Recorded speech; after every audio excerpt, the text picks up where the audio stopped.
Hello, everyone.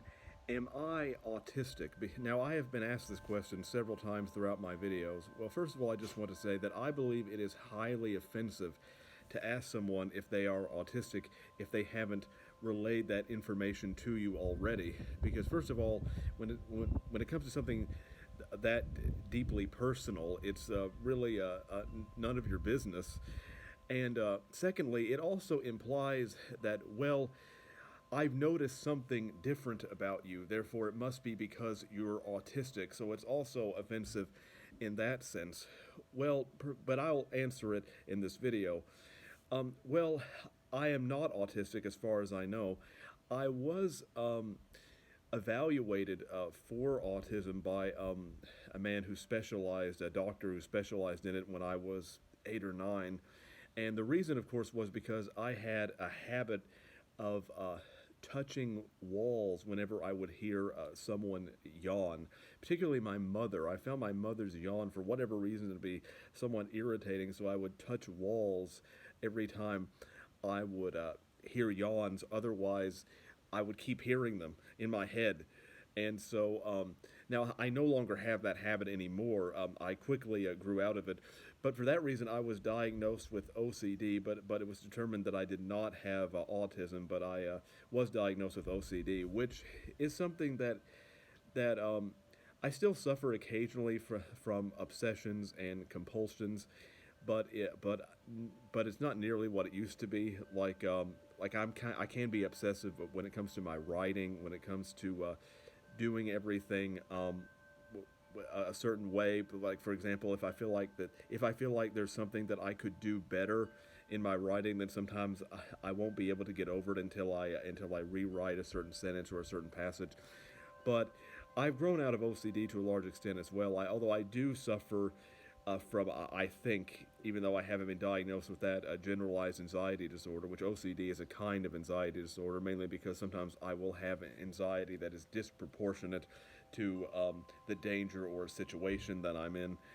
But I don't have autism as far as I know. In fact, I actually think, and I know, and again, what I'm about to say, I'm not a qualified medical professional, so what I'm saying is just my opinion. You can take it with a grain of salt. But I actually think that, although I will say that I don't think that you should judge someone as having autism if you are not a qualified medical professional, because you have no basis upon which to say that. And and even if you are a qualified medical professional, you can't judge someone as having autism because of a video.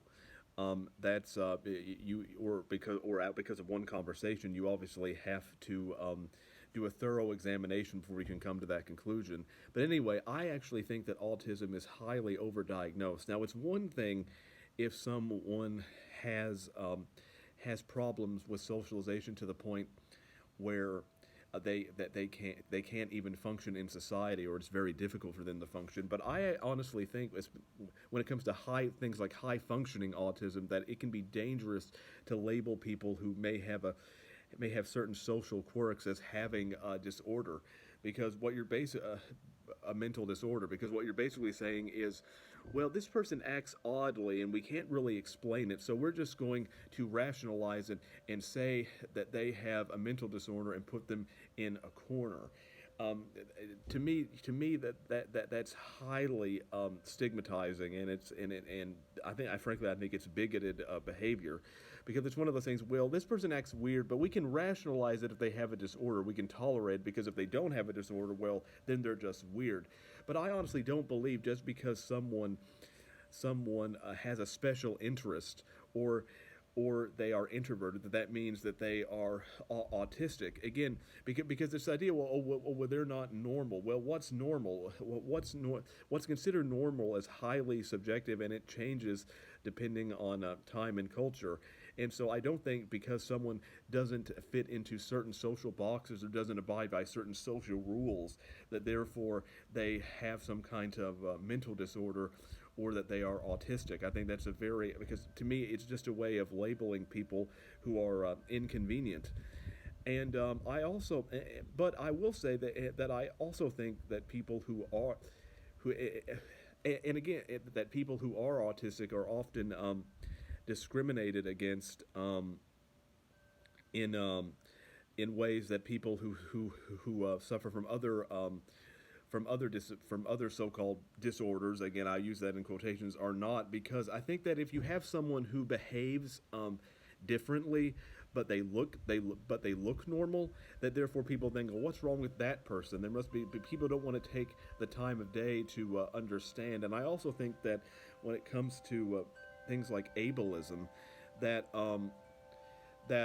people have this idea that that people are often willing to pay lip service to to certain social causes of, oh, I'm a tolerant person, but if I actually have to help someone or take an extra step to understand someone, if I actually have to take time out of my day to help someone, well, that's inconvenient for me. So in a lot of cases, people will demonstrate more bigoted behavior because they actually have to do something in order to help somebody or understand somebody, and therefore you have people who are so-called progressive or tolerant who can still be quite bigoted towards people with certain disabilities because it requires effort from them. I experience that quite a lot with teachers. But also you shouldn't be judging people as having a mental disorder also because of stereotypes. Because, for example, some people say, "Oh, well, someone speaks in a monotone voice, like I sometimes do, therefore they are autistic." But that's not necessarily the case. There are many people who speak in a monotone voice who aren't autistic. The reason I do is because I like speaking in that way because it provides clarity. And that's the reason I do it in these videos, especially for people who don't speak English, that they can more readily understand you if you enunciate your words. But I also don't speak like this all the time when I'm having a casual conversation with other people. But I think that people will often be diagnosed with autism because of certain societal biases or prejudice, not because there's necessarily anything wrong with them. For example, in China, not in China, Chinese Americans are often are diagnosed with autism as a much higher rate at a much higher rate than other people. Well, why is that?